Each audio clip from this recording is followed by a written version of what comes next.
Assalamualaikum warahmatullahi wabarakatuh. Selamat pagi, meskipun saya ngerjakannya malam gitu ya. Pada kesempatan ini saya akan sedikit menjelaskan terkait dengan tugas pada pertemuan ke-6 dan ke-7 pada materi analisis faktor. Jadi ini adalah tugas kelima teman-teman semuanya. Jadi tugas di sini adalah teman-teman diminta untuk membuat laporan bagaimana cara menuliskan hasil analisis faktor pada suatu bentuk laporan penelitian yang ada di bab 4. Jadi ceritanya ini ada suatu penelitian, dia menggunakan dua variabel. Variabel yang pertama yaitu variabel X-nya adalah literasi keuangan syariah dan variabel Y-nya adalah keputusan menjadi nasabah Bank Umum Syariah di Ponorogo. Datanya diperoleh dari 50 orang responden, jadi nanti ada 50 orang responden.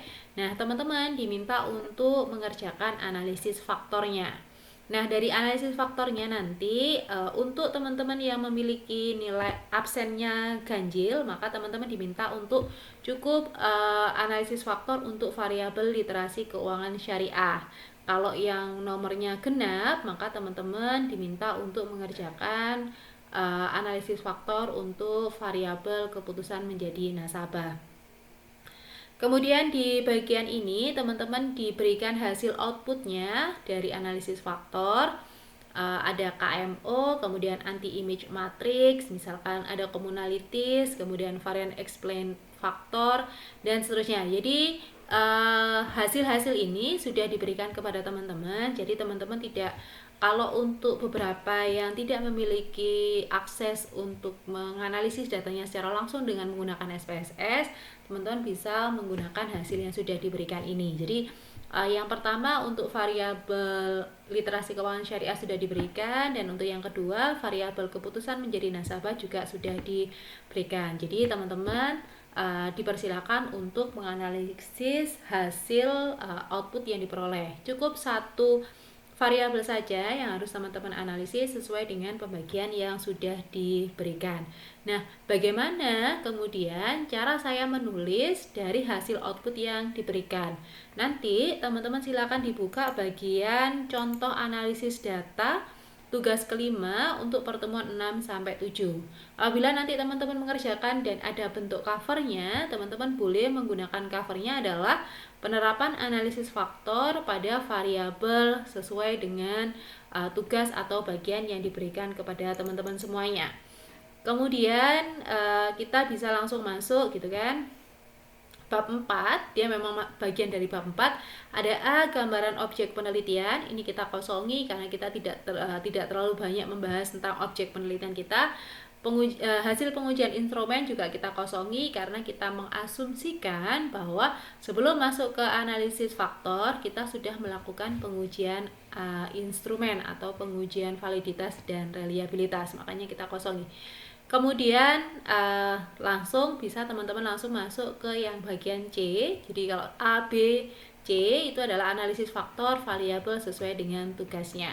Nah, di sini teman-teman boleh langsung dikerjakan sesuai dengan hasil yang diberikan. Jadi di sini memang dia langsung memberikan hasilnya. Sedikit perbedaan antara contoh dan hasil output yang dikeluarkan dari SPSS itu adalah pada contoh ini pada bagian MSA dia ada yang tidak atau ada yang kurang dari 0,5. Akan tetapi untuk dua tugas yang diberikan sebelumnya dia sudah lebih besar dari 0,5, sehingga nanti bagiannya ini teman-teman tidak harus tuliskan. Jadi teman-teman nanti setelah MSA teman-teman bisa lanjut ke ekstraksi faktor. Nah, pada saat mengerjakan nanti teman-teman silahkan baca keterangan-keterangan yang ada di atasnya. Jadi di atas tabel-tabel ini, jika merasa bahwa keterangan itu tidak terlalu dibutuhkan, teman-teman tidak harus menuliskannya. Tetapi kalau teman-teman merasa informasi itu teman-teman butuhkan pada saat nanti melakukan analisis lebih lanjut, teman-teman boleh menuliskannya. Jadi ini nanti urutannya yang pertama uji kelayakan model, ada KMO dan Bartlett test, kemudian ada uji MSA. Bagian ini kalau dia memang tidak ada yang dikeluarkan maka teman-teman hapus. Kemudian ada ekstraksi faktor, Bisa teman-teman jelaskan, di sini saya jelaskan semuanya ada 9, ada 7 ya, ada 7. Apabila merasa bahwa menjelaskan ketujuh-tujuhnya itu menurut teman-teman agak kesusahan, pada bagian ini teman-teman diperbolehkan untuk hanya mengerjakan 2 saja. Jadi teman-teman boleh ambil random, cukup 2 saja yang teman-teman kerjakan atau teman-teman sampaikan. Kemudian masuk ke bawah pembentukan faktor. Nanti di sini bisa dijelaskan kalau khusus untuk pembentukan faktor, tiga-tiganya harus disertakan. Di rotasi faktor, kalau mau jelas boleh seperti ini, tapi kalau teman-teman merasa bahwa ini terlalu susah untuk teman-teman sampaikan atau teman-teman tuliskan bentuk seperti ininya, teman-teman boleh langsung hasil dari faktor yang diperoleh. Jadi keterangan yang ada di sini berdasarkan tabel 4.7 ini boleh teman-teman skip. Jadi teman-teman bisa langsung lanjut ke yang di bagian ini. Untuk interpretasi faktor kita kosongi saja, jadi teman-teman tidak harus menuliskan interpretasi dari faktor yang terbentuk. Jadi semoga video ini membantu teman-teman untuk mengerjakan, karena memang kelihatannya banyak tetapi sebenarnya tidak harus semuanya teman-teman tuliskan. Sekian dari saya ucapkan terima kasih, saya akhiri. Wassalamualaikum warahmatullahi wabarakatuh.